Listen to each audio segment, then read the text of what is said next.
আসসালামু আলাইকুম। এই ভিডিওতে আমাদের আলোচনার বিষয়বস্তু ব্যাংকিং কোণ।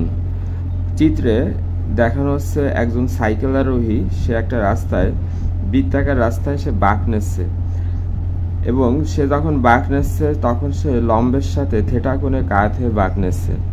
তো এখানে থেটা কোণে কাত হওয়ার মেইন যে কারণটা সেটা হচ্ছে একটা বস্তু যখন বৃত্তাকার পথে ঘোরে তখন তার উপরে মূলত দুটো বল কাজ করে, একটা হচ্ছে কেন্দ্রমুখী বল আর একটা হচ্ছে কেন্দ্র বিমুখী বল।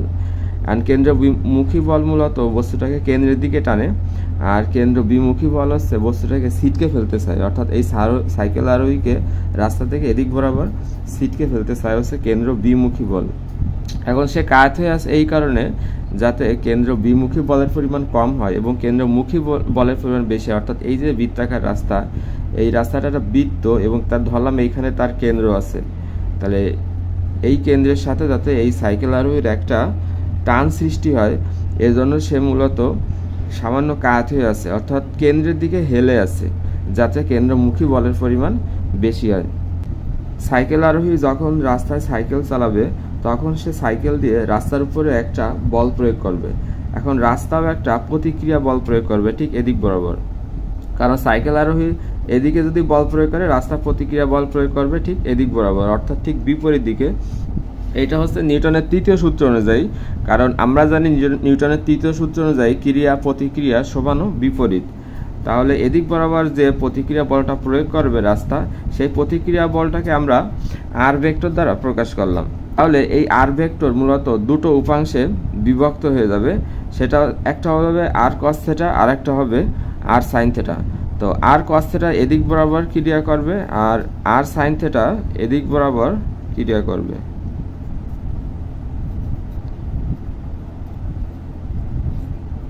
এখন আর কস থেটা এদিকে ক্রিয়া করার মেইন যে কারণ সেটা হচ্ছে আমরা জানি যে অংশের সাথে কোণ তৈরি হয় সেদিকে কস থিটা ক্রিয়া করে, আর যে অংশের সাথে কোণ তৈরি হয় না সেদিকে মূলত সাইন থিটা ক্রিয়া করে।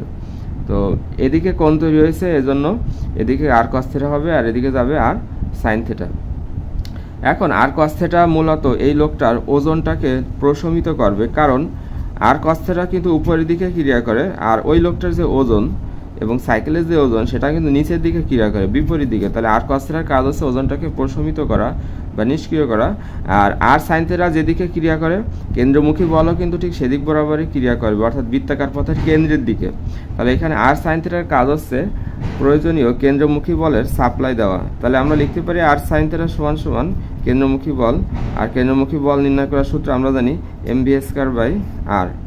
এখন এই দুই সমীকরণ যদি আমরা ভাগ করি তাহলে sine theta by cos theta, মানে আমরা সবাই জানি sine theta by cos theta সমান সমান হচ্ছে ট্যান থিটা।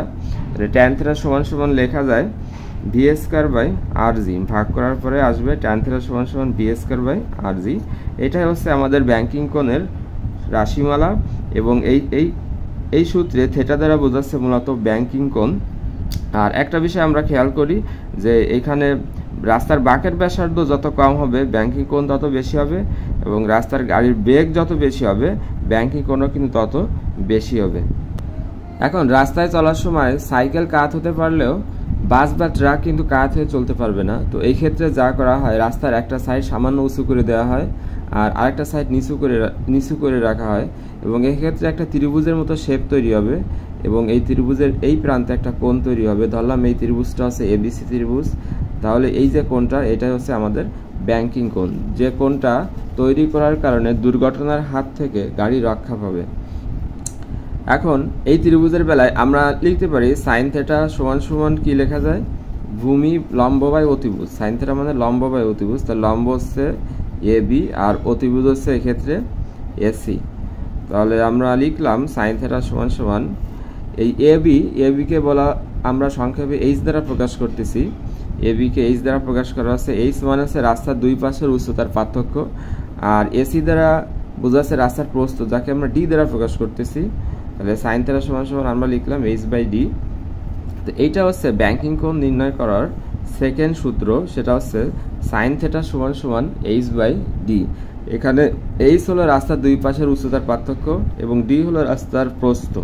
এখন যে সমস্ত রাস্তায় ব্যাংকিং থাকবে না, অর্থাৎ রাস্তার এক প্রান্ত উঁচু করা থাকবে না, ওই সমস্ত রাস্তার ক্ষেত্রে দুর্ঘটনার হাত থেকে বাঁচাবে মূলত ঘর্ষণ বল, অর্থাৎ গাড়িকে রাস্তার উপর টিকে রাখতে সাহায্য করবে ঘর্ষণ বল, কারণ ঘর্ষণ বলের মান বেশি হলে গাড়ি রাস্তায় টিকে থাকবে বাঁক নেওয়ার সময়, অর্থাৎ দুর্ঘটনার হাত থেকে বাঁচবে।